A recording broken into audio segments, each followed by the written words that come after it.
Hey, it's time to glow up on the inside. Now we know glow up on the outside is when we go from something like this to something like this. But to glow up on the inside comes as we spend time with God in His Word and through prayer every day. This is our second to last glow up in the book of Philippians. Tomorrow we're going to finish it off.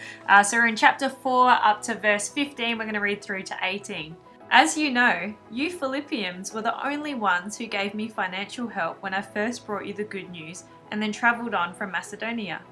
No other church did this. Even when I was in Thessalonica, you sent me help more than once. I don't say this because I want a gift from you. Rather, I want you to receive a reward for your kindness. At the moment, I have all I need and more.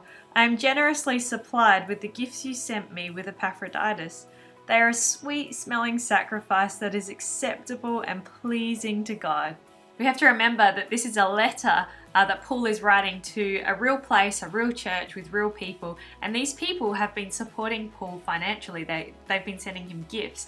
Now, it's pretty clear here that they're not sending Paul gifts because Paul has said, if you send me money, then God will be good to you. That's not what's happening at all. Rather, they have received the good news, the gospel, the good news of Jesus, and out of that, they want other people to hear it. They know that Paul is sent by God to go and spread this message, and they want to support him in that. And that is why at the end we see that Paul says that this is a sweet smelling aroma to the Lord, because it's not just about Paul and his needs, it's actually about them getting on board with what God's doing in spreading the gospel. Paul clearly here doesn't have his own agenda at heart. Again, we don't see someone that's manipulative and saying, you know, like, if you give me more money then things will get better, or give me more money and I'll do things for you. Rather, he's saying, you know, you guys have been so kind and generous and I have been able to share the gospel, but don't send me any more. I'm fine.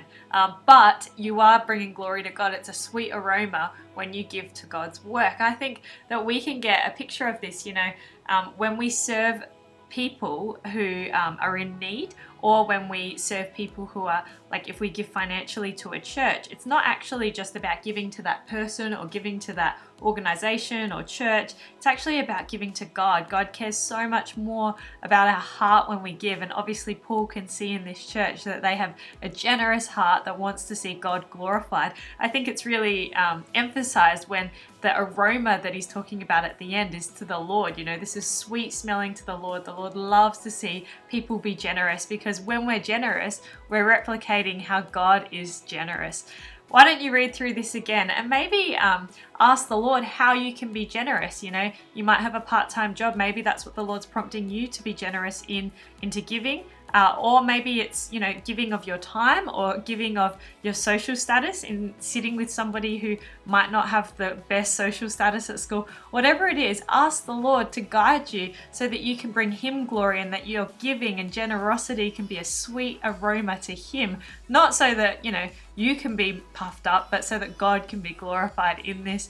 I love you guys, and I look forward to you watching the very last Glow Up series in the book of Philippians tomorrow.